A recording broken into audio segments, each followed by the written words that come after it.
ditanya, loh malah dibalikin lagi gitu. Iya, Papua ini untung nama hilang belanja. Sapi punya susu, kerbau punya nama. Kita ini rusak nama. Tahu nggak isi Papua? Siapa pengelola dana-dana itu? Tahu nggak? Pernah kita lihat di birokrasi. Birokrasi yang paling sempurna menghadirkan kebinekaan di Indonesia itu adalah Papua. Seluruh suku ada di dalam. Dan mereka menjadi pengelola uang dan barang. Coba dievaluasi. Jadi jangan pejabat orang Papua. Padahal pejabat saudara-saudara terkasih dari Nusantara lain ikut memperbaiki kesejahteraan di Papua dengan uang yang memang dikucurkan oleh negara supaya 2 juta manusia itu bisa sejahtera, hidup layak, hidup setara dengan saudara-saudara yang lain. Nah, ini yang tidak dicermati secara dalam itu. Coba datang potret di Merauke, di mana-mana. Hari ini bupati dari mana, bawa suku Isme dari kampungnya. Kemarin saudara di Timika ada ngamuk-ngamuk itu. Semua dari kampung ini, semua dari kampung ini. Jadi ada penjabaran keindonesiaan yang salah di birokrasi. Sehingga mereka menguasai seluruh aset. Hari ini Merauke punya DPRD itu sudah dari mana? Sekarang pertanyaan yang saya pernah lontarkan, untuk apa jadi orang asli? Apa untungnya jadi orang asli? DPRD Merauke sekarang cuma 4 orang dari 35 orang. Coba bayangkan. Bupati Merauke besok itu sudah tidak ada anak asli. Ada yang merasa, catat ini baik-baik. Bilang presiden, untuk apa kita integrasi? Kalau integrasi untuk penggusuran orang-orang Papua, bukan untuk memerankan mereka di dalam otonominya, ini kekecewaan. Sehingga mereka mencari ruang di mana mereka bisa berperan. Kalau peran mereka sudah diserobot, lalu mereka mau berperan di mana? Mereka harus cari tanah lain. Tuhan saja di dalam firman sudah katakan, maka aku akan menanam mereka di tanah mereka. Dan mereka tidak akan dicabut lagi dari tanah yang telah kuberikan kepada mereka. Sekarang mereka tercabut. Oke.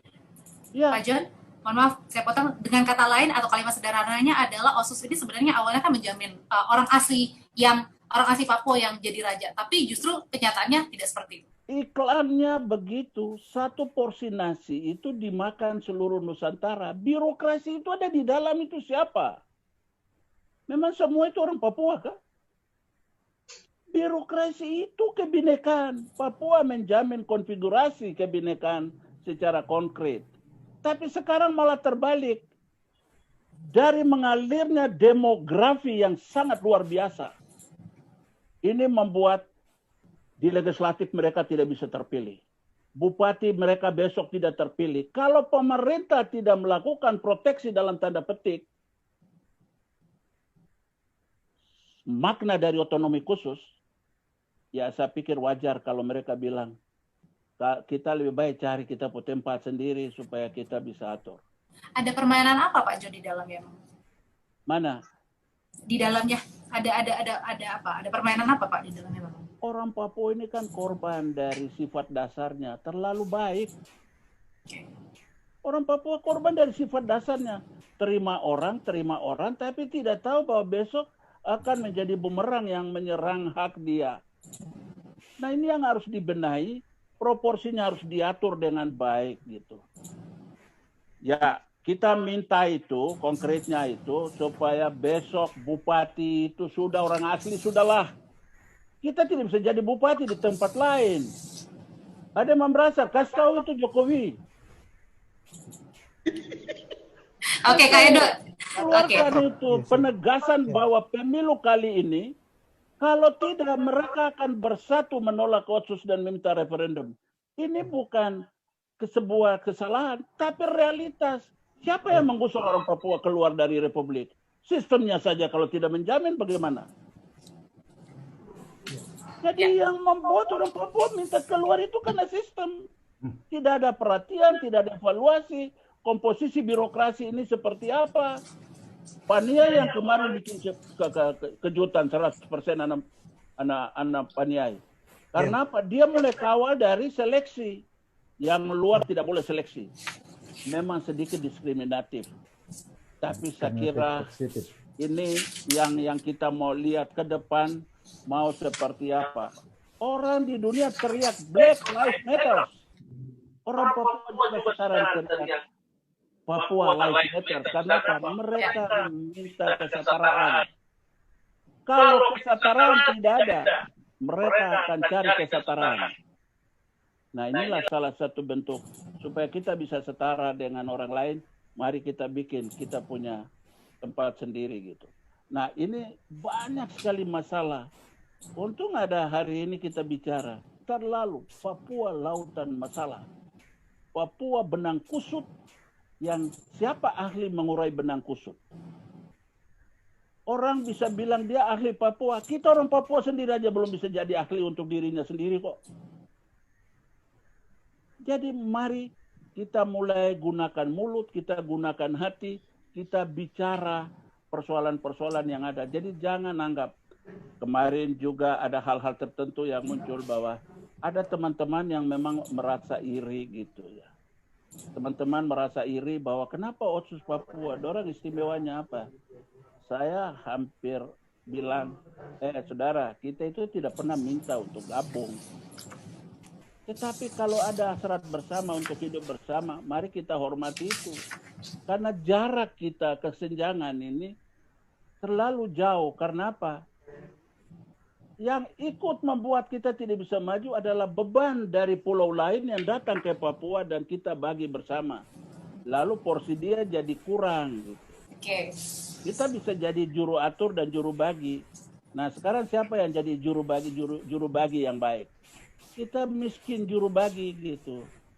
Jadi kali ini penerimaan pegawai adik laki-laki itu Tuhan pakai adik di dekat-dekat presiden itu harus ada pengangkatan otsus untuk orang-orang sini gitu. Biar mereka hari ini bodoh. Bodohnya orang Papua itu bodohnya Indonesia karena bagian integral dari negara ini.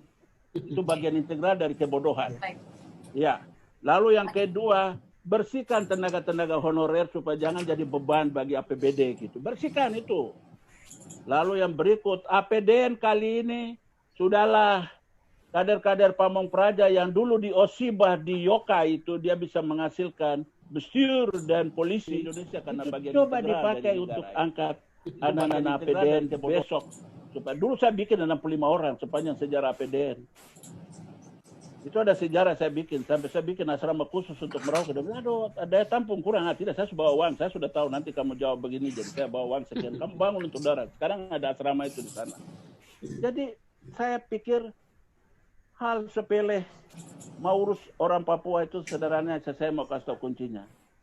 Konsekuen laksanakan Pancasila baik-baik. Konsekuen laksanakan Pancasila baik-baik supaya orang Papua tenang dengan Pancasila.